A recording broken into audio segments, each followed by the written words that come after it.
Hi everyone, I am here with a story for you from the Miracles Do Happen book. Guidepost.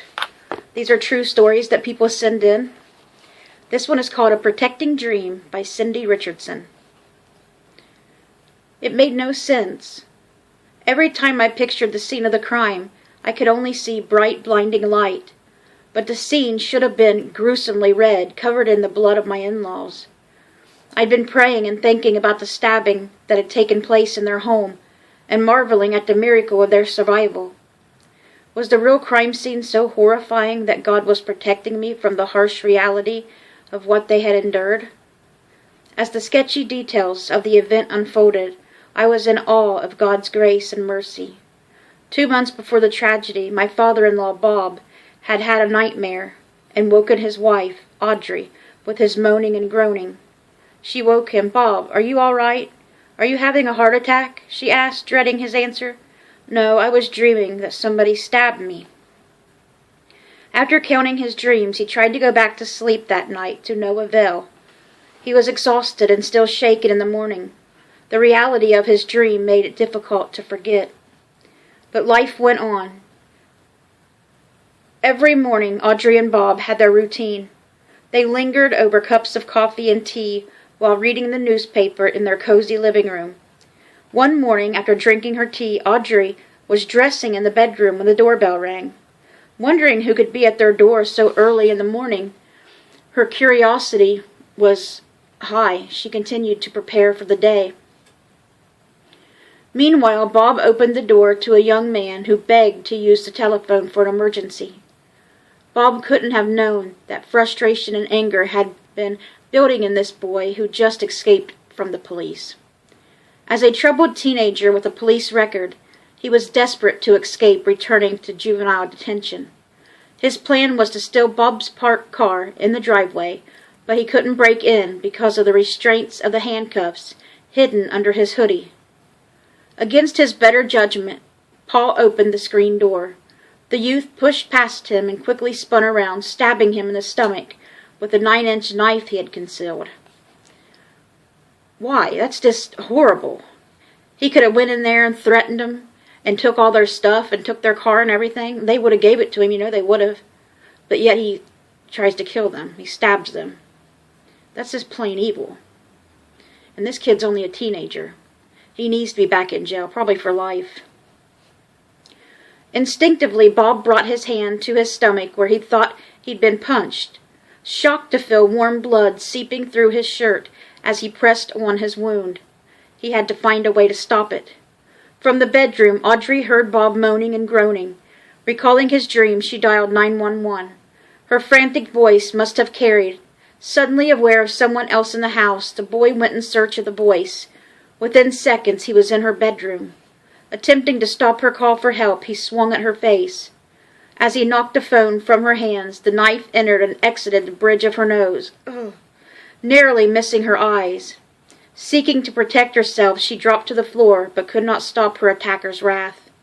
Miraculously, all stabs to her neck missed major arteries. That was God protecting her. He sent his angels to protect her. Getting stabbed all in the neck like that and the artery not getting punctured? That's a miracle.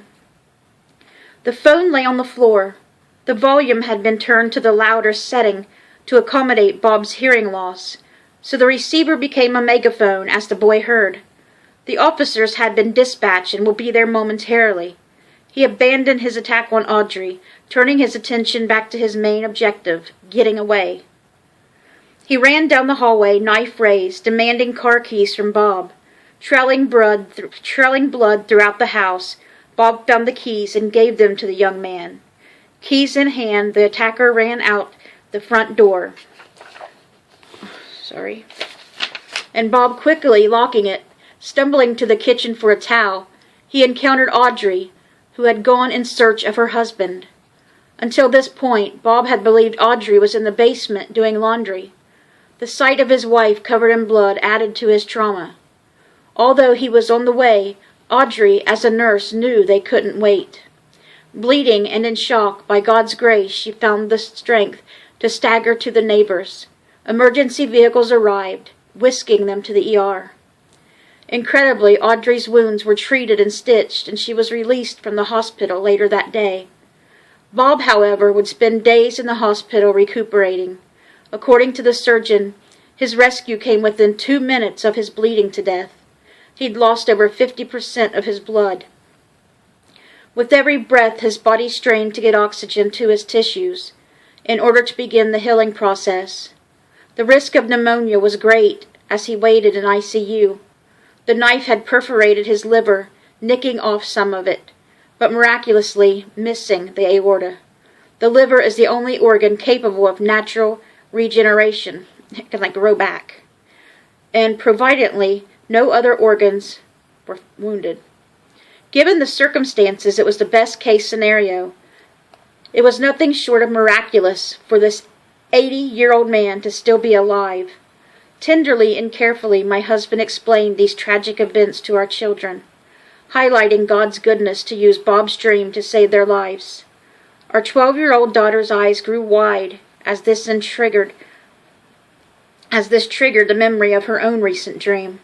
In her dream, she had been standing in the middle of the street, outside my in-laws' house, looking past the flashlights of police cars, wondering about the yellow ribbon around their house. All of a sudden, someone came running towards me with a knife. I ran as fast as I could as he chased me, but it felt like I was trudging in mud, she explained. Waking up with a start, she had tried to block it out of her mind. The dream faded from memory until she heard about Bob's dream. When the vivid details came back, the realness of the dream produced tears, but the reality of it had prepared her for the account of her grandparents' stabbing. This story might have had a very different ending. What if Bob hadn't had a nightmare or moaned in his sleep? What if Audrey hadn't recalled the dream and dialed 911? The miracle of Thurmont Road could have turned into the nightmare on their street. While I read the Bible the next morning, God seemed to point me to Hebrew chapter 1, verse 14. Are not all angels ministering spirits sent to serve those who will inherit salvation? Instantly I realized that despite the violence and horror, angels had ministered to my in-laws, protecting them during the stabbing. That would certainly account for the bright light in my mind's eye every time I tried to picture the scene. God wasn't protecting me from the gruesomeness of the tragedy. I believe He was showing me that His angels were covering them. There is no other reason they are alive today except for God's grace, displayed in dreams and visions and demonstrated through angels protecting their lives. Amen, guys. If God wouldn't have protected them, He sent His angels to protect them. I have no doubt He did.